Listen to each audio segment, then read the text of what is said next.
Nitro on August 23 started with talks of a roster meeting happening hours before the show in Vegas, with Bischoff confronting several wrestlers on their recent public comments. WCW were also looking ahead to next week's unopposed show with a big opportunity to regain some of the audience back, as Raw will air 2 hours late starting at 11 p.m. due to the US Open, shooting an angle to set up the main event of Goldberg vs. Dallas Page for the show. Sting was out next hyping his match with Hogan for tonight before Lex Luger made his TV return since June to start an angle of him questioning Hogan's babyface turn.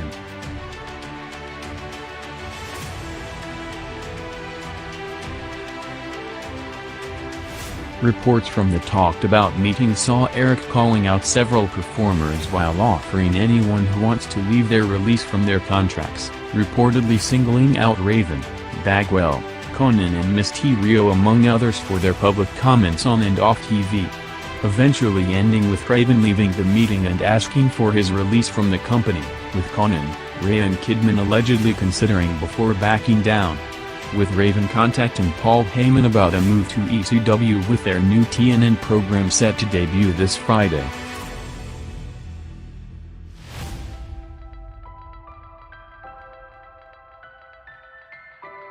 Goldberg and Page had another segment to build up next week's match, with both coming off recent movie appearances, with Goldberg getting positive reviews for his role in Universal Soldier, while Page's movie First Daughter, which aired on TBS, drew a record 6.9 rating to become the most watched show ever on the network.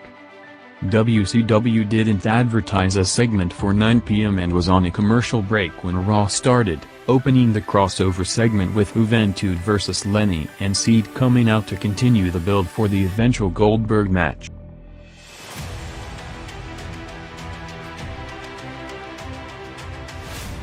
"24 hours after a big SummerSlam pay-per-view, Raw started fast with JR in the ring about to interview new champion Mankind after pinning Austin last night, with Jesse Ventura counting the fall, bringing out Triple H for the follow-up, saying that Ventura, Foley and the company ruined what was supposed to be his night, putting JR in a hold demanding a rematch, ending up with Foley setting up the match and Hunter breaking JR's arm in a follow-up injury angle after writing Steve Austin off TV with a knee injury to close SummerSlam.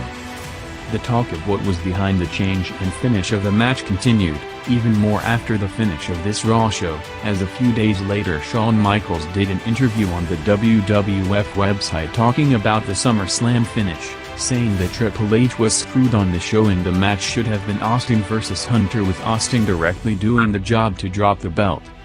Michaels, who himself holds the all-time record for getting out of doing jobs to drop the belts in the ring, continued saying that he knew Austin was injured going into the match, so someone felt it was necessary to add Foley and make it a three-way, comparing the situation to going into his WrestleMania 14 match with the back injury, saying that he didn't have the luxury of adding another person to do the job, ending talk on the subject saying that if he was involved in the match it would have went down the way it was supposed to go down.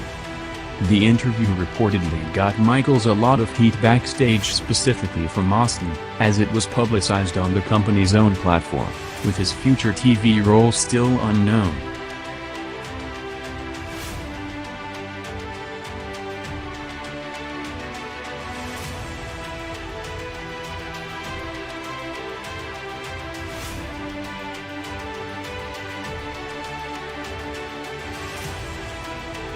Test came out a day after a career breakthrough match against Shane, with both putting on great performances in a match that exceeded all expectations as one of the highlights of the show, ending up with Test proposing to Stephanie and Shane sprinting to the ring.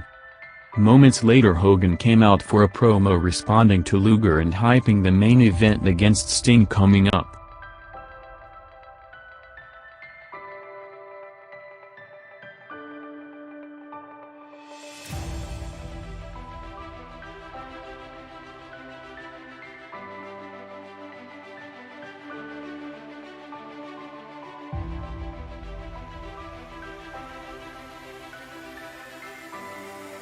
Raw had several show-long angles, first with Chris Jericho hyping up Howard Finkel, telling him that he needs to be a warrior to stay alongside him, setting up the segment later, as well as Jeff Jarrett putting a contract on a door backstage for anyone to sign to get an IC title match against him, leading to Billy Gunn and Chyna turning on each other, coming a day after Mark Henry turned heel on D'Lo with Jarrett giving him the European belt.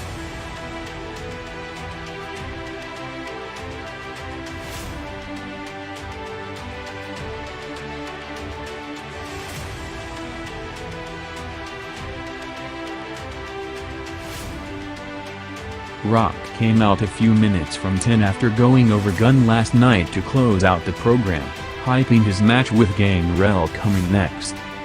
The preliminary reports on the SummerSlam pay-per-view show the event generating over 600,000 buys, continuing the company's hot streak with pay-per-view revenue in general for the first half of 1999 led by the WWF events, already surpassing the year of 1998. With wrestling drawing over 50% of the pay-per-view business and over $140 million in revenue.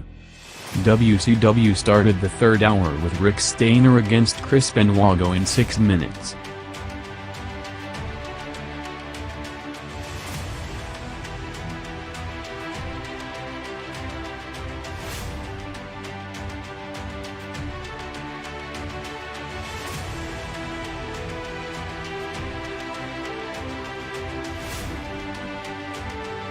The peak quarter of the night came at the top of the hour, jumping into the 6 rating range with Rock vs Gangrel going 4 minutes.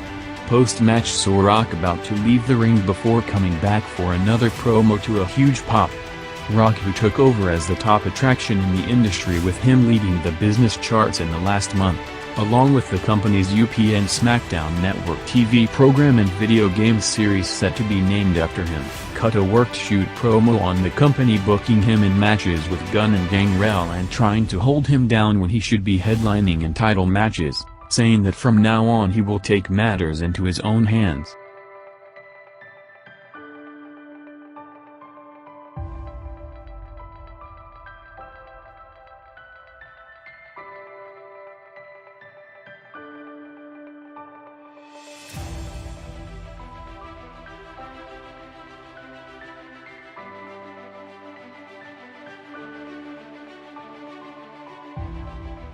Going against heavier sports competition heading into the fall, the combined viewership was down from the usual levels with both dropping on the night.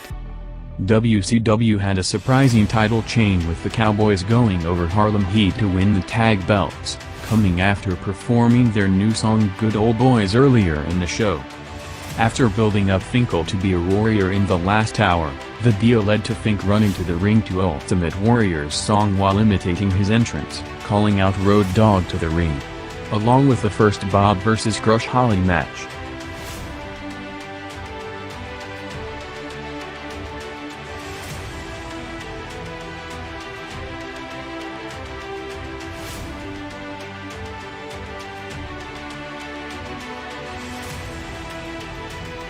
One of the biggest dream matches of the decade that outside of a short swerve match last year ended up not happening with quick changes in direction and politics, finally happened on a non-televised event during the week with Bret Hart returning to work his first match back against Hulk Hogan on 3 house shows. The big market shows in California were scheduled to be headlined with 2 matches of Hogan and Sting against Savage and Seed, along with Goldberg vs. Flair, with both ending up changing due to injuries and management dispute, leading to Eric calling Bret Hart and booking the Hart vs. Hogan match on the shows.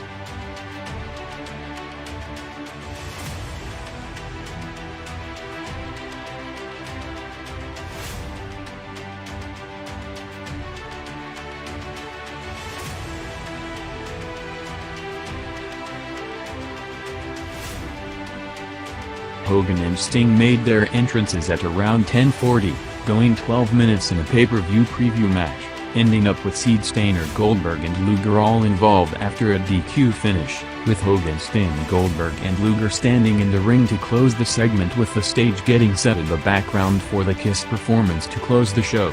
Hogan vs. Sting and post-match brawl gained over 800,000 viewers to a show peak 3.4 rating.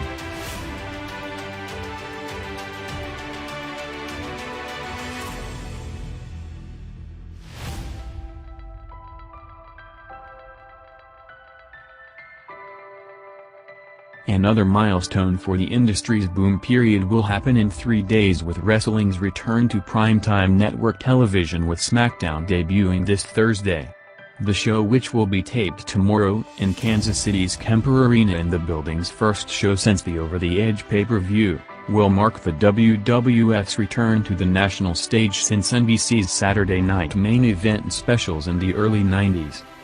With the company's programs dominating the cable TV charts, the return to network TV got big coverage as UPN not only airs the show, but built the entire network around it with over 50% of the advertisement budget set to be invested in SmackDown. UPN, who is struggling for numbers, will count on the WWF audience to bring up the entire channel up a level in the charts. As another credit to the company, during the second quarter of 1999, the USA Network, led by 3 weekly hours of Raw and Heat, beat UPN with a 2.7 to 2.5 million primetime viewership average, marking the first time ever a cable TV network had a higher average viewership than a broadcast network.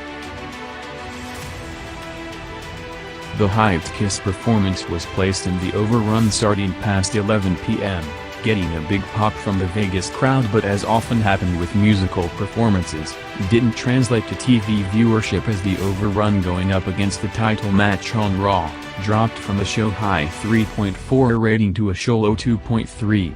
Ending up with Bryan Adams revealed as the new member of the band with plans for a crossover pay-per-view in December. Rock on commentary continued to shoot the angle burying management throughout the Mankind Triple H match, saying that next week they might book him against Brooklyn Brawler, asking who's booking this scrap and that he should be in the ring right now because he's the best in the business.